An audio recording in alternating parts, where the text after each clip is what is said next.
Okay, I'm going to show you how to make Kuru Fasulye C, which is a cannellini bean soup. This is a great recipe for using leftover vegetables in your fridge and fresh herbs, and also relies heavily on store cupboard ingredients too. I'm starting off with some celery, some onions and carrots, but honestly, you can use whatever you've got in your fridge. If you've got some leeks or cabbages, they're also great. And these vegetables are finely chopped so they can all be cooked down at the same time.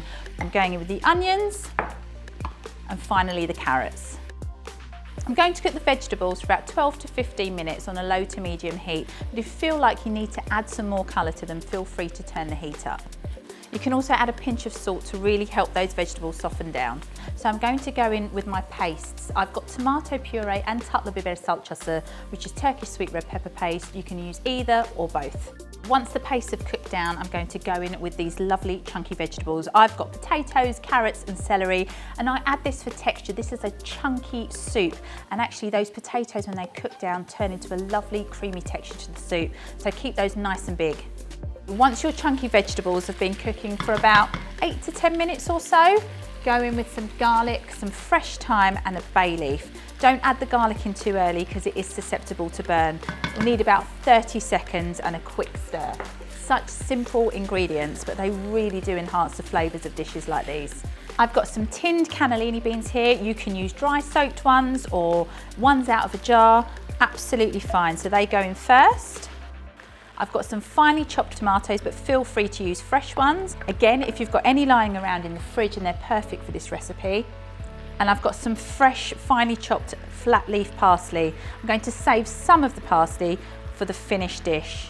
A good pinch of black pepper, because we already added some salt at the start of the recipe, and some stock, which again is quite salty anyway. I'm using chicken stock, but feel free to use vegetable stock too.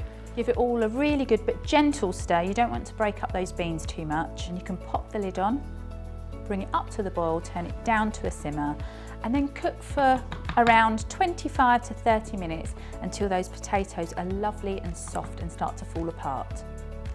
The soup is bubbling away. I've got a frozen loaf of bread here, which I'm going to reheat using the true fan setting at 150 centigrade. Okay, that will happily sit there in the oven now for around 20 minutes until it's lovely and crispy. The soup's almost ready. Now you can serve it now, or if you're like me, let the soup rest for around 15 to 20 minutes so that those flavours really develop.